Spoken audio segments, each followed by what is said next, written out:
Dr. Dipumani, you met Secretary of State, Mr. John Kerry, recently, and this is the first foreign minister level meeting since he took charge as the new foreign secretary. What were the topics that you discussed?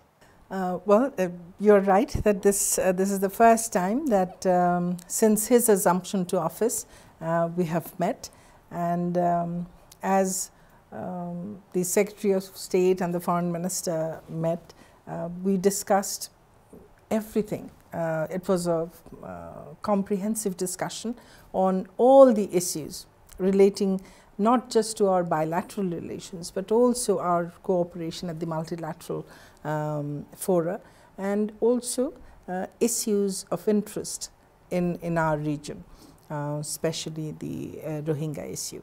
5th of May, there was a protest rally in Dhaka, the capital of Bangladesh, and it was followed by a police operation, Rapid Action Battalion and the police operation.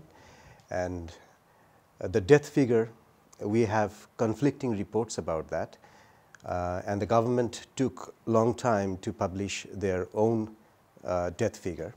Amnesty International, the human rights organization, and a few other quarters expressed concern, and they are demanding an independent probe into that incident, whether the police were heavy-handed, whether it was proportionate, why so many people got killed. How do you see that? You see, on the 5th of May, if you look at the incidents, the level of violence, the vandalism, burning of Quran, and setting ablaze all the cars, and uprooting the electrical poles and trees, cutting down trees and everything, and then burning vehicles and offices and everything.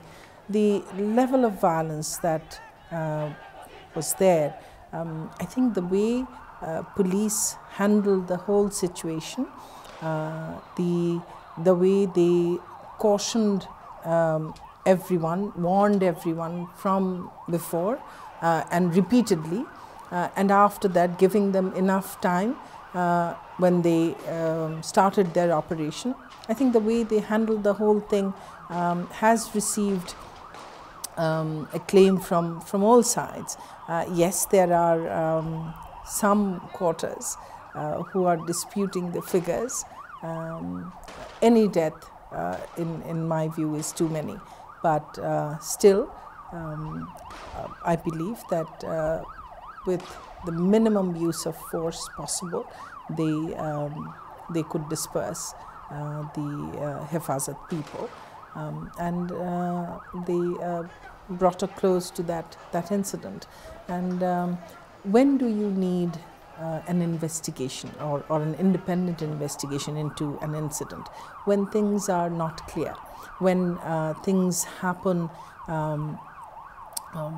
without the knowledge of the people, and happen where nobody has seen anything. But in this case, the whole thing happened in front of 25 TV cameras from 25 channels, and also numerous mobile cameras, and in front of so many people. And there was live coverage also on television of this incident, of this operation. So when things have happened absolutely in front of everyone, why would there be a need for any kind of further investigation? Yes, there can be further investigation if there are issues which people didn't see.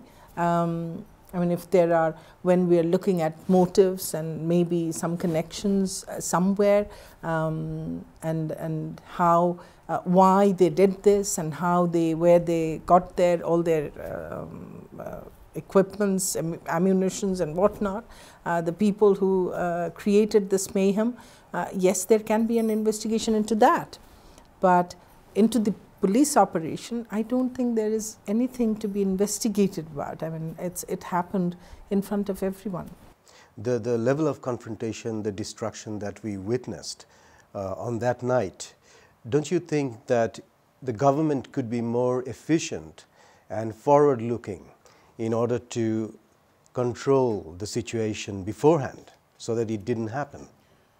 Well, Hifazat-e-Islam, when they had their first meeting in April, they took permission for their meeting, and they left according to their promise when they would leave, and they left. So on this occasion, why would the government decide a priori that they were going to do something like this? Because we didn't have any indication, any such indication beforehand that they were going to do something like this. What they asked, the permission that they had asked for was for a prayer meeting after their siege program, and so accordingly it was given, because our government is a people's government, is a democratic government. It believes in people's right to assembly, freedom of association, freedom of expression.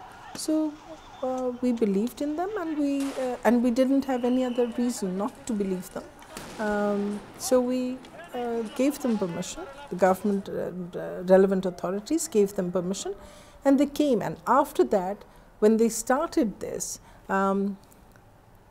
repeatedly they were warned that they must stop, otherwise there would be consequences, there would be police action. And at one point it had to be precisely that, the police action. And I think they exercised extreme restraint